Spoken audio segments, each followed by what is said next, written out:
កូនស្រីខ្ញុំពីរនាក់នេះគឺគាត់ចូលចិត្តមុខម្ហូបនេះមែនតែនបុកសាច់គោស្ដាយគួរចាអញ្ចឹងវិធីធ្វើរបស់ខ្ញុំគឺងាយហើយខ្ញុំមានសាច់គោចំនួន1កាំកន្លះខ្ញុំកាត់វាដុំចាហើយបន្ទាប់មកខ្ញុំប្រឡាក់គ្រឿងមានប្រេងខ្យងរ៉ាឌីហើយនិងប៊ីចេងចាចឹងខ្ញុំដាក់គ្រឿងហ្នឹងតិចទេដើម្បីឲ្យសាច់យើងវាមានជាតិនៅពេលដែលយើងយកវាទៅចៀនចាអញ្ចឹងយើងប្រឡាក់គ្រឿងហ្នឹងរួចយើងបើវាទុកម្ដុំ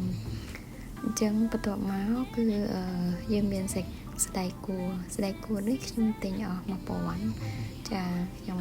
កាត់វាកង់ហើយលាងឲ្យស្អាតទុកម្ដុំសិនហើយសាច់យើងចូលជាតិរួចយើងយកសាច់ហ្នឹងមកចៀនដោយបន្ថែមជាមួយនឹងប៊ឺ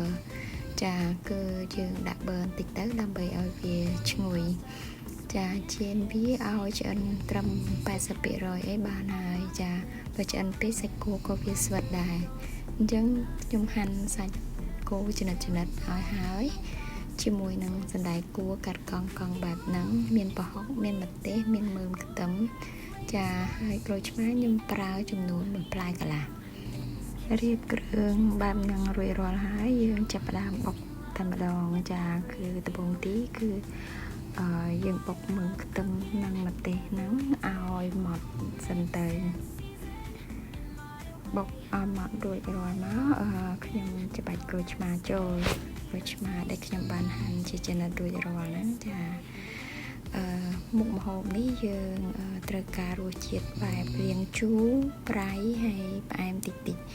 ចាវាមានក្លិនប្រហុកច្បាច់ក្រូចឆ្មារួចបងប្អូនបន្ថែមរ៉ាឌីប៊ីចេងស្ករចូលចាហើយបន្តបុកទៀតបន្ទាប់មកទៀតខ្ញុំចាប់ផ្ដើមដាក់ទឹកត្រីបន្តិចចូលចាមុខម្ហូបនេះយើងនឹងលួចទឹកត្រីបន្តិចទៅដើម្បីបង្កើនរសជាតិឲ្យវារាងមុតបន្តិចចាមានន័យថាវាជូរប្រៃផ្អែមបងប្អូនព្រួកមើលនៅរសជាតិដែលចង់បានរួចរាល់ហើយក៏ចាប់ផ្ដើមដាក់សាច់គោដែលយើងបានហាន់រួចចាគឺយើងដាក់ចូលហើយយើងមិនបុកខ្លាំងពេកទេវាអាចនឹងបែកសាច់គ្រាន់តែញុំតិចហើយចុងក្រោយគឺស្ដាយគួរយើងដាក់ចូលទាំងអស់ទៅចាកូនខ្ញុំគាត់អត់ចូលចិត្តស្ដាយគួរបាយទេគាត់ចង់បានស្ដាយគួរទាំងមូលអញ្ចឹងខ្ញុំញុំស្ដាយគួរហ្នឹងតិចចាមិនឲ្យបាយពេកបងប្អូនខ្ញុំឡើងរួចហើយក៏ភ្លក់មើលម្ដងទៀតនៅរសជាតិដែលយើងចូលចិត្តចាហើយ